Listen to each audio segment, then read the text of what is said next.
कहते हैं कि हमारा जीवन सितारों में लिखा होता है, लेकिन ज्यादातर लोग सिर्फ किताब का कवर ही पढ़ पाते हैं। वैदिक ज्योतिष में जन्म कुंडली तो बस शुरुआत है। किसी आत्मा के छिपे हुए रहस्यों, उसकी असली ताकत और अंतिम भाग्य को समझने के लिए हमें और गहराई से देखना होगा। सेलेस्टियल ज्योतिष में आपका स्वागत है और आज हम एक गहरी खगोलीय यात्रा पर निकल रहे हैं। हम सिर्फ एक कुंडली नहीं देख रहे, हम षोडशवर यानी 16 विभागीय चार्ट के माध्यम से एक व्यक्ति के जीवन की परतों को खोल रहे हैं। D1 या राशि चार्ट को एक पेड़ की तरह समझें, लेकिन फल, जड़ें या लकड़ी की मजबूती देखने के लिए हमें विभागीय चार्ट्स, डिविजनल चार्ट्स को एक माइक्रोस्कोप की तरह इस्तेमाल करना होगा। D2 से लेकर जो धन को दर्शाता है, D60 तक जो पिछले जन्मों के गहरे कर्मों का फल है। हर परत एक अलग कहानी कहती है। इस वीडियो में हम एक पूर्ण खगोलीय चित्र, सेलेस्टियल पोर्ट्रेट तैयार कर रहे हैं। हम भौतिक जगत से होते हुए अवचेतन मन और अंत में आध्यात्मिक सार तक जाएंगे। आइए समय और स्थान के इन विभाजनों की यात्रा शुरू करें। D1 चार्ट, जिसे लग्न कुंडली या राशि कुंडली कहा जाता है, वैदिक ज्योतिष की सबसे मूल और महत्वपूर्ण कुंडली मानी जाती है।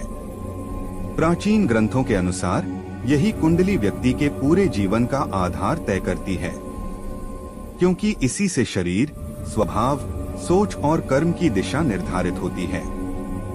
इस कुंडली का केंद्र बिंदु लग्न होता है, जिसे शास्त्रों में आत्मा कहा गया है। लग्न और उसका स्वामी यह बताते हैं कि व्यक्ति कैसा दिखता है, कैसे सोचता है, निर्णय कैसे लेता है और जीवन की चुनौतियों का सामना किस प्रकार करता है। इस कुंडली से व्यक्ति का आत्मविश्वास, धैर्य, नेतृत्व क्षमता, भावनात्मक संतुलन और नैतिक सोच स्पष्ट रूप से दिखाई देती है। D1 कुंडली धन कमाने की क्षमता, धन को संभालने की समझ और आर्थिक स्थिरता को दर्शाती है। D1 कुंडली से यह समझा जाता है कि व्यक्ति रिश्तों को कितनी गंभीरता से लेता है, विवाह में स्थिरता होगी या संघर्ष, और जीवन साथी के साथ तालमेल कैसा रहेगा।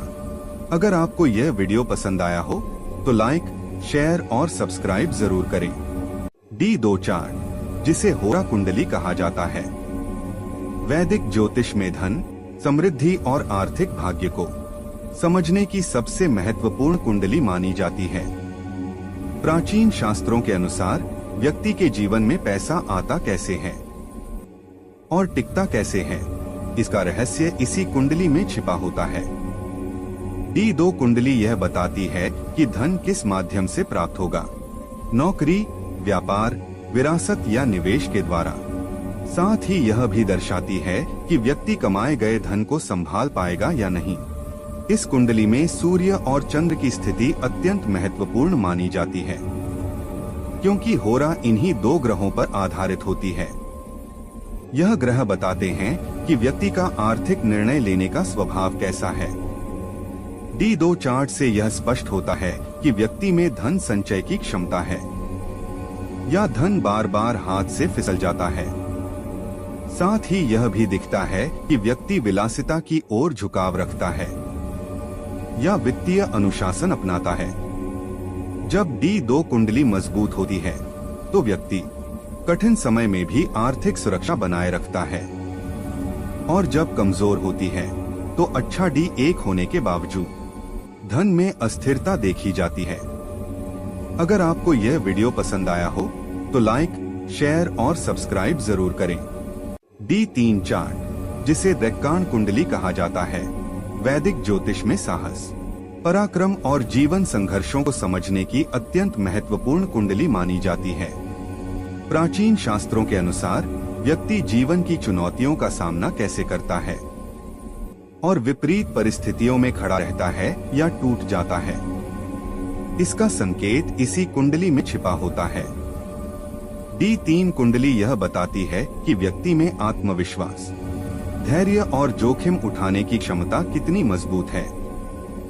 यह कुंडली विशेष रूप से भाई बहन, सहयोगी संबंधों और प्रतिस्पर्धा से जुड़े परिणामों को दर्शाती है।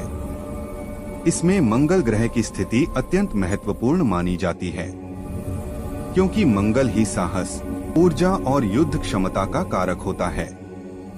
मंगल के साथ अन्य ग्रह यह बताते हैं कि व्यक्ति संघर्ष के समय आक्रामक होगा या रणनीतिक और डर से भागेगा या डटकर सामना करेगा। D3 चार्ट से यह स्पष्ट होता है कि व्यक्ति स्वयं के प्रयासों से सफलता पाएगा या दूसरों पर निर्भर रहेगा। साथ ही यह भी दिखता है कि कठिन परिस्थितियां व्यक्ति को मजबूत बनाती हैं या मानसिक रूप से कमजोर कर देती हैं। जब D3 कुंडली मजबूत होती है तो व्यक्ति बार बार गिरकर भी उठता है और अंततः विजय प्राप्त करता है, और जब यह कमजोर होती है तो अच्छा D1 चार्ट होने के बावजूद व्यक्ति में आत्मसंदेह और संघर्ष से पलायन की प्रवृत्ति देखी जाती है। अगर आपको यह वीडियो पसंद आया हो तो लाइक, शेयर और सब्सक्राइब जरूर करें। D7 चार्ट, जिसे सप्तमांश कुंडली भी कहा जाता है, वैदिक ज्योतिष में संतान सुख, वंश की निरंतरता और व्यक्ति की सृजनात्मक क्षमता को समझने के लिए अत्यंत महत्वपूर्ण कुंडली मानी जाती है। प्राचीन शास्त्रों के अनुसार व्यक्ति को संतान का सुख कैसा मिलेगा और उसकी आने वाली पीढ़ियां समाज में कैसा स्थान प्राप्त करेंगी, इसका सूक्ष्म संकेत इसी कुंडली में छिपा होता है। यह कुंडली केवल संतान के जन्म को ही नहीं, बल्कि उनसे मिलने वाले सुख, उनके स्वास्थ्य और उनके साथ आपके संबंधों की गहराई को भी दर्शाती है। संतान के अलावा यह चार्ट व्यक्ति की मानसिक रचनाओं, नए विचारों और किसी भी चीज को जन्म देने या बनाने की क्षमता का प्रतिबिंब है।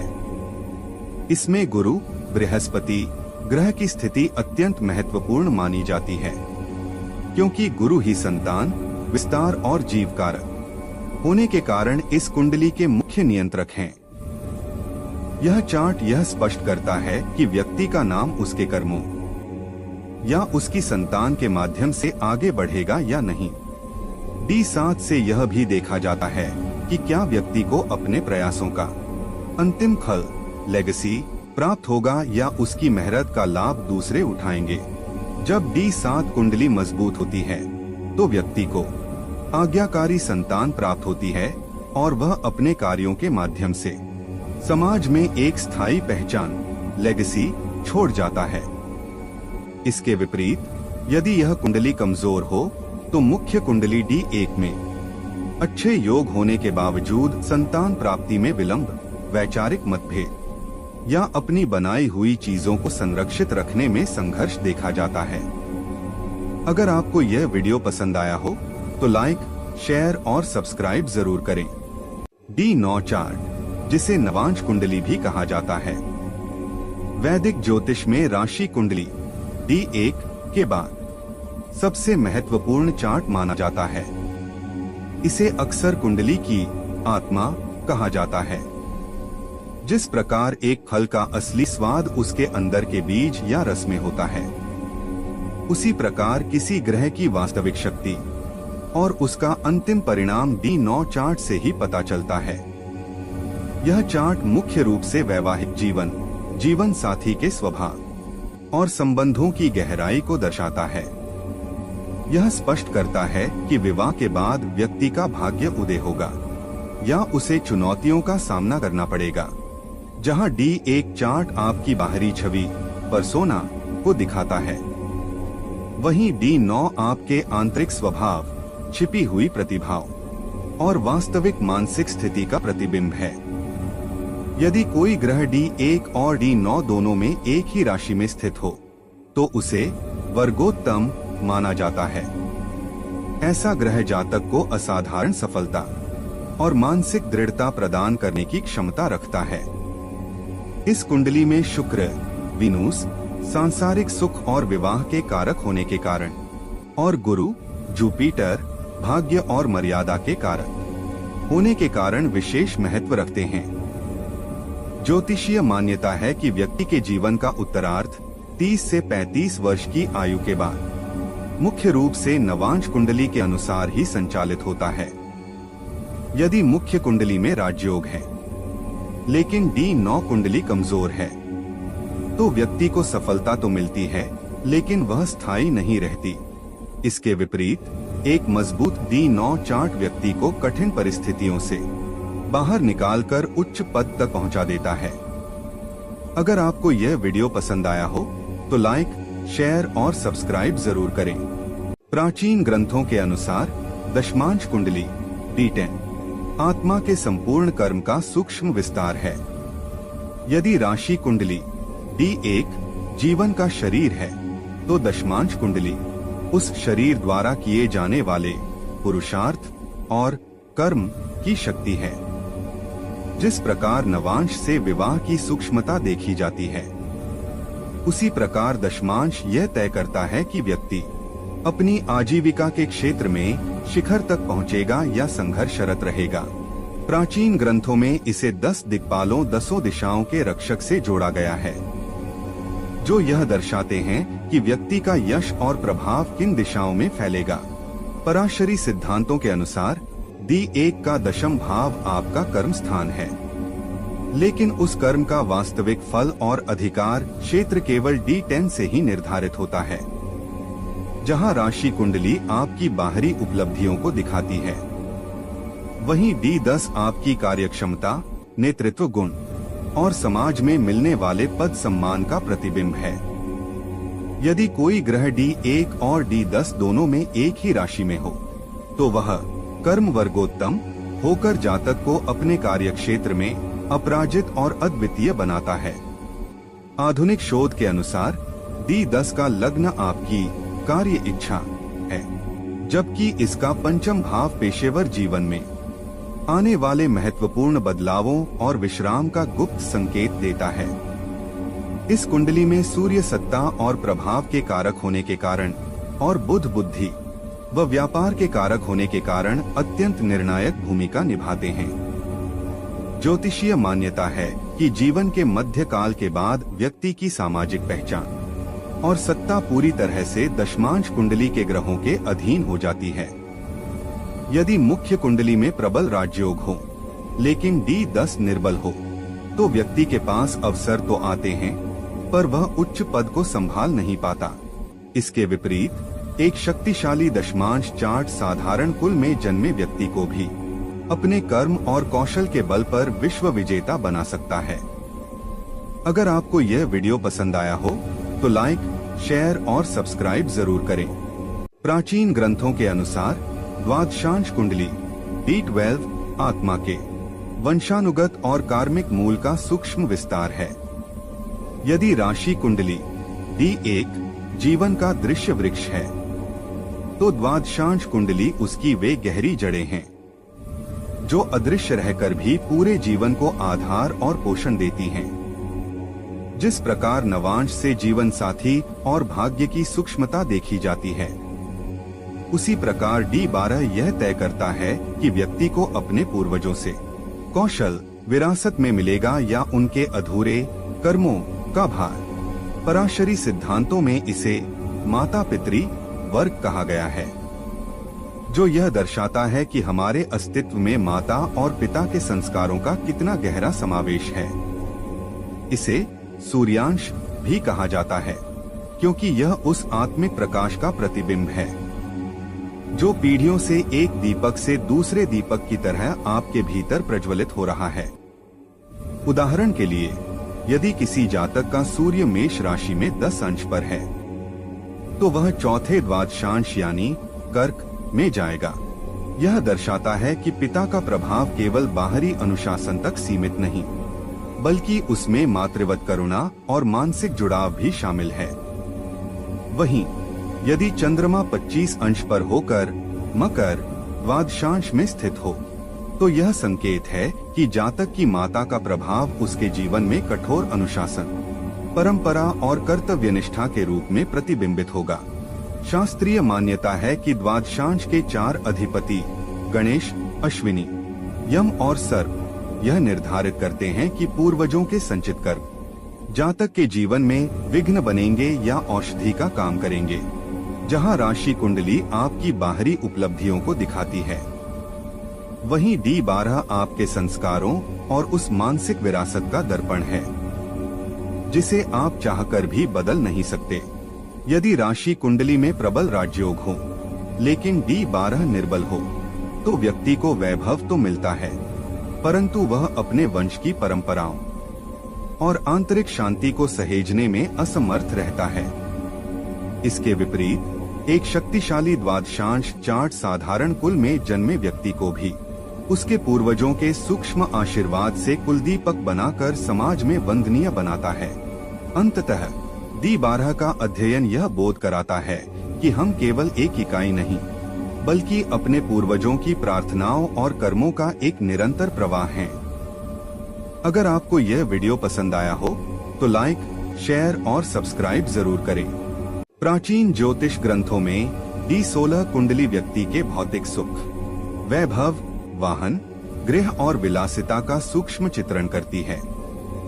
यह बताती है कि व्यक्ति जीवन में कितनी सुविधा, आराम और भौतिक सुख प्राप्त करेगा।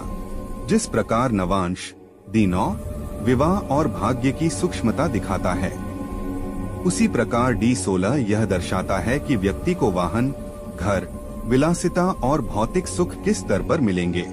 पराशरी सिद्धांतों में इसे सुख वर्ग कहा गया है। यह माता पिता से प्राप्त सुख, स्वयं के प्रयासों से अर्जित आराम और जीवन में मिलने वाली सुविधाओं का दर्पण है। सुख क्षणिक होगा या स्थायी, यह D16 से जाना जाता है। वाहन दुर्घटनाएं, सुख साधनों से हानि या अचानक आराम का छिन जाना, इन सब का सूक्ष्म संकेत D16 में छिपा होता है। यदि D16 का लग्न और चतुर्थ भाव बली हो तो व्यक्ति को उत्तम श्रेणी के वाहनों, लक्ष्युरी कार्स का सुख मिलता है। इसके विपरीत यदि यहाँ मंगल या शनि का नकारात्मक प्रभाव हो तो वाहनों से कष्ट या दुर्घटना की संभावना रहती है। इस कुंडली में शुक्र, वीनस सबसे महत्वपूर्ण ग्रह है क्योंकि वह विलासिता का कारक है। D16 में शुक्र की अच्छी स्थिति यह सुनिश्चित करती है कि व्यक्ति का जीवन ऐश्वर्यपूर्ण होगा। अंततः D16 का अध्ययन यह बोध कराता है कि सुख केवल बाहरी वैभव से नहीं बल्कि आंतरिक संतुलन और ईश्वर की कृपा से स्थायी होता है। अगर आपको यह वीडियो पसंद आया हो तो लाइक, शेयर और सब्सक्राइब जरूर करें। प्राचीन वैदिक ज्योतिष में D20 कुंडली व्यक्ति की आध्यात्मिक यात्रा, धार्मिक निष्ठा और ईश्वर की कृपा का सूक्ष्म दर्पण है, जहां मुख्य लग्न कुंडली भौतिक जगत को दर्शाती है, वहीं D20 यह बताती है कि व्यक्ति की आत्मा की गहराई कितनी है और उसकी आध्यात्मिक साधना का फल क्या होगा। जिस प्रकार D16 भौतिक सुखों को दिखाता है, उसी प्रकार D20 यह सुनिश्चित करता है कि व्यक्ति को मानसिक शांति, मंत्र सिद्धि और ईश्वरीय संरक्षण प्राप्त होगा या नहीं। पराशरी सिद्धांतों में इसे उपासना का वर्ग कहा गया है। यह आपकी भक्ति के मार्ग में आने वाली बाधाओं और सफलताओं का विश्लेषण करती है। क्या व्यक्ति केवल दिखावे के लिए धार्मिक है या वास्तव में उसे मोक्ष और आत्मज्ञान की प्यास है? इसका रहस्य D20 में छिपा होता है। इस कुंडली से यह भी जाना जाता है कि व्यक्ति को किस इष्ट देव की पूजा करनी चाहिए, जिससे उसे जीवन के कठिन समय में सुरक्षा प्राप्त हो सके। यदि D20 का लग्न और नवम भाव, भाग्य अथवा धर्म बली हो तो व्यक्ति महान साधक, योगी या आध्यात्मिक गुरु बनता है। इसके विपरीत यहाँ पाप ग्रहों का प्रभाव आध्यात्मिक भटकाव और मानसिक अशांति पैदा कर सकता है। इस कुंडली में बृहस्पति, जुपिटर और केतु सबसे महत्वपूर्ण ग्रह हैं। बृहस्पति ज्ञान और गुरु कृपा का कारक है, जबकि केतु मोक्ष और गहरे ध्यान का द्वार खोलता है। अंततः D20 का अध्ययन हमें ये सिखाता है कि जीवन की असली शक्ति केवल धन या पद में नहीं, बल्कि उस आंतरिक प्रकाश में है जो कठिन से कठिन समय में भी हमारा मार्गदर्शन करता है। अगर आपको यह वीडियो पसंद आया हो तो लाइक, शेयर और सब्सक्राइब जरूर करें। प्राचीन वैदिक ज्योतिष ग्रंथों में D24 कुंडली को विद्या वर्ग कहा गया है। यह कुंडली व्यक्ति की शिक्षा, बौद्धिक क्षमता, सीखने की शक्ति और आध्यात्मिक ज्ञान का सूक्ष्म चित्र प्रस्तुत करती है। यह बताती है कि व्यक्ति औपचारिक शिक्षा, शास्त्र अध्ययन, उच्च ज्ञान, शोध, मंत्र, साधना और बौद्धिक विकास में कितना आगे जाएगा। जिस प्रकार नवांश D9 भाग्य को दर्शाता है, उसी प्रकार D24 यह स्पष्ट करता है कि ज्ञान अर्जन की दिशा, गुणवत्ता और गहराई कैसी होगी। पराशरी सिद्धांतों के अनुसार यह माता पिता से प्राप्त संस्कार, गुरु से प्राप्त ज्ञान और स्वयं के प्रयासों से अर्जित शिक्षा का दर्पण है। शिक्षा में रुकावट, बार बार विषय बदलना, पढ़ाई में मन न लगना या अचानक पढ़ाई का छूट जाना, इन सब के सूक्ष्म संकेत D24 कुंडली में निहित होते हैं। यदि D24 का लग्न द्वितीय और पंचम भाव बली हो, तो व्यक्ति को तीव्र स्मरण शक्ति, गहरी समझ और शास्त्रों में रुचि प्राप्त होती है। इसके विपरीत यदि यहाँ राहु, केतु या पाप ग्रहों का नकारात्मक प्रभाव हो, तो ज्ञान होते हुए भी भ्रम, अधूरा अध्ययन या विद्या का दुरुपयोग देखा जाता है। इस कुंडली में बृहस्पति, जुपिटर और बुध, मरकरी सबसे महत्वपूर्ण ग्रह हैं। बुध तर्क और बुद्धि का कारक है, जबकि बृहस्पति विवेक और ज्ञान का।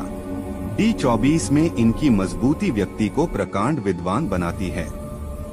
अंततः D24 का अध्ययन यह सिखाता है कि सच्ची विद्या केवल डिग्री नहीं, बल्कि विवेक, विनम्रता और आत्मज्ञान का मार्ग होती है। और यही विद्या व्यक्ति को जीवन में ऊंचाई तक ले जाती है। अगर आपको यह वीडियो पसंद आया हो तो लाइक, शेयर और सब्सक्राइब जरूर करें। प्राचीन वैदिक ज्योतिष में D30 कुंडली को त्रिंशांश कहा गया है। यह कुंडली जीवन में आने वाले कष्ट, पापफल, दुर्भाग्य, मानसिक तनाव और अनदेखे संकटों का सूक्ष्म चित्र प्रस्तुत करती है। यह विशेष रूप से बताती है कि व्यक्ति को अपमान, मानसिक अशांति, शत्रु बाधा, दुर्घटना, विवाद, कलंक या अचानक उत्पन्न संकटों का सामना किस प्रकार और किस स्तर पर करना पड़ सकता है। जहां जन्म कुंडली D1 स्थूल घटनाओं को दर्शाती है, वहीं D30 उन घटनाओं के पीछे छिपे कर्मदोष, आंतरिक पीड़ा और अदृश्य बाधाओं का संकेत देती है। पराशरी सिद्धांतों के अनुसार D30 कुंडली व्यक्ति के पूर्व जन्म के कर्मों, वर्तमान जीवन की चुनौतियों और आत्मा की शुद्धि की यात्रा का दर्पण है।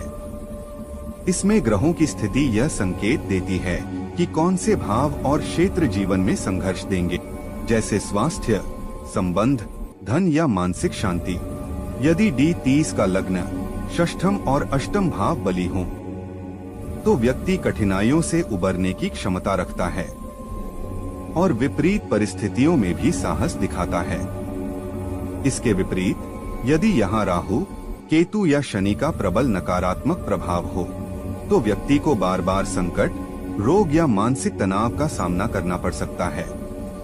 इस कुंडली में मंगल और शनि विशेष महत्व रखते हैं।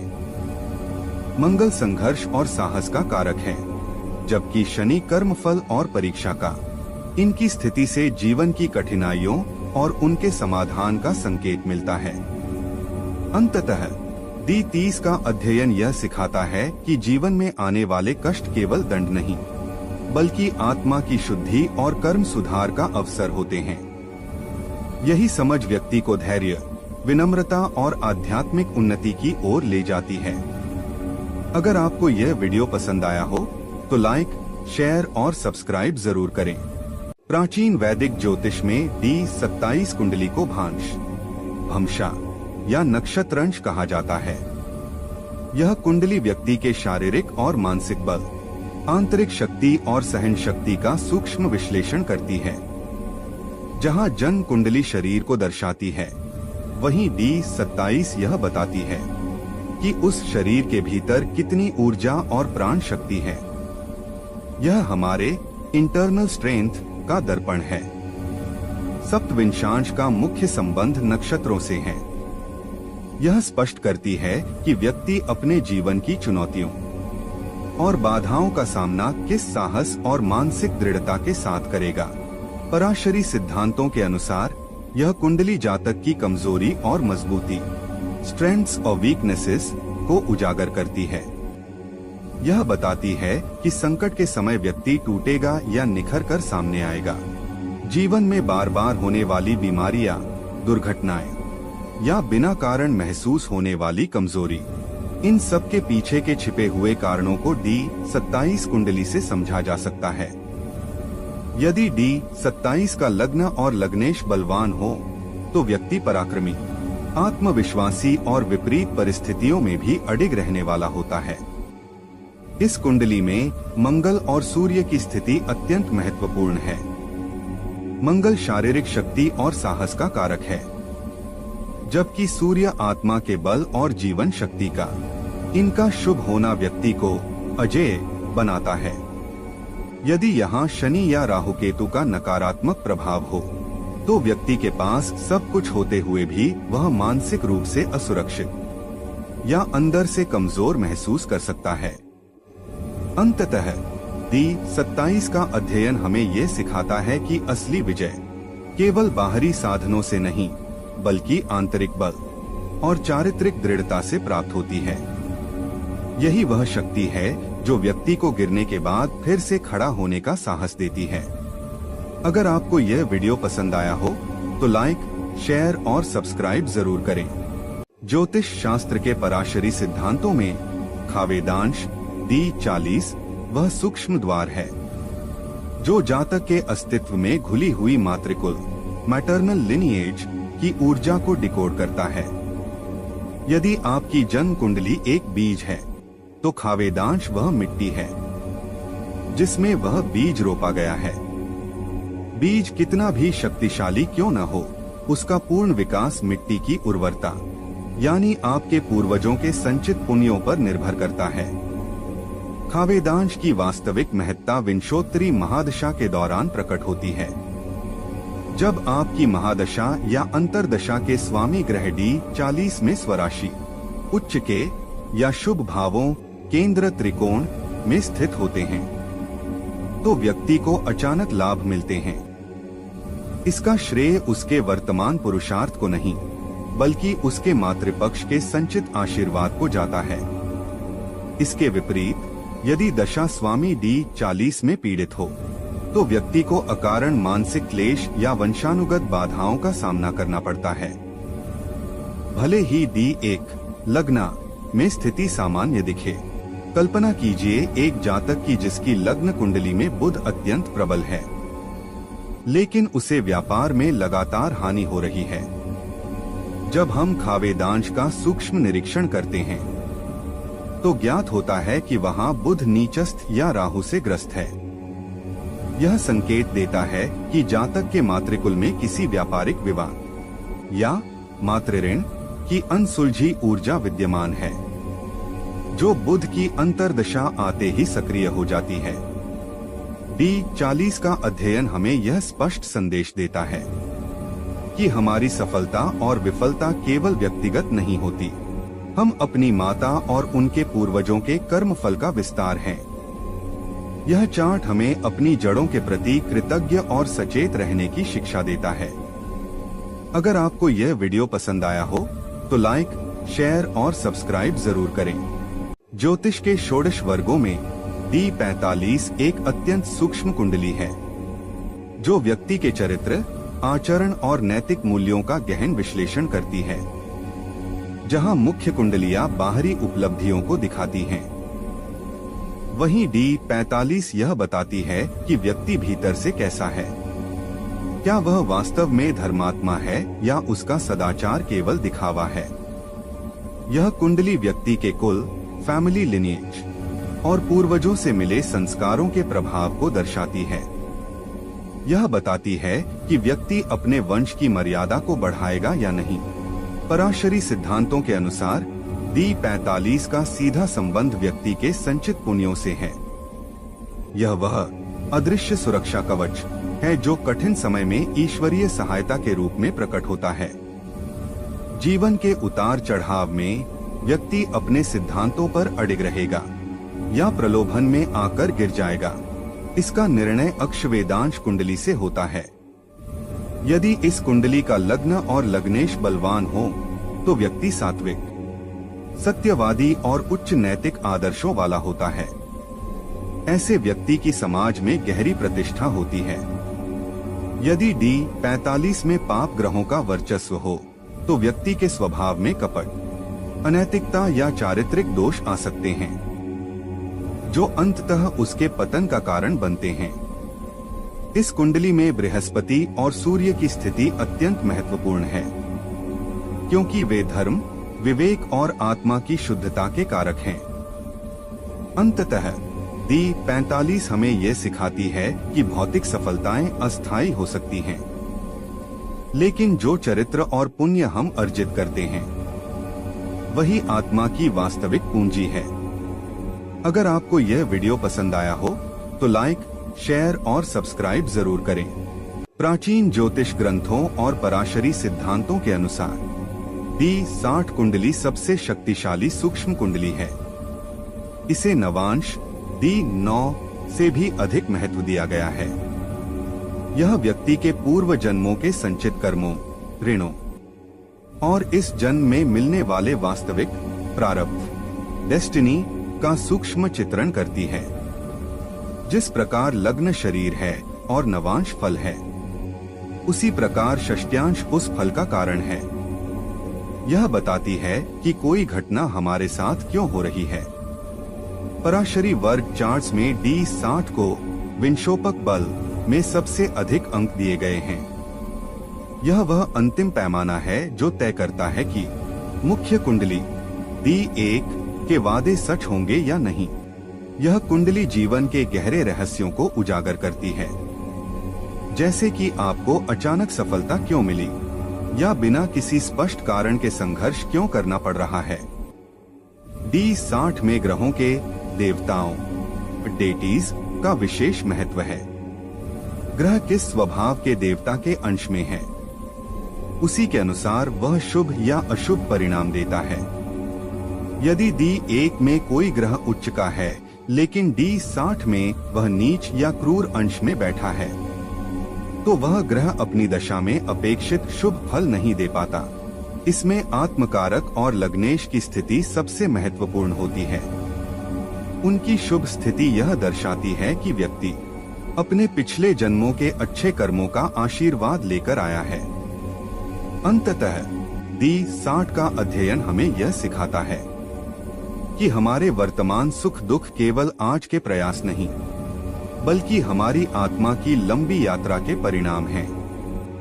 अगर आपको यह वीडियो पसंद आया हो तो लाइक, शेयर और सब्सक्राइब जरूर करें।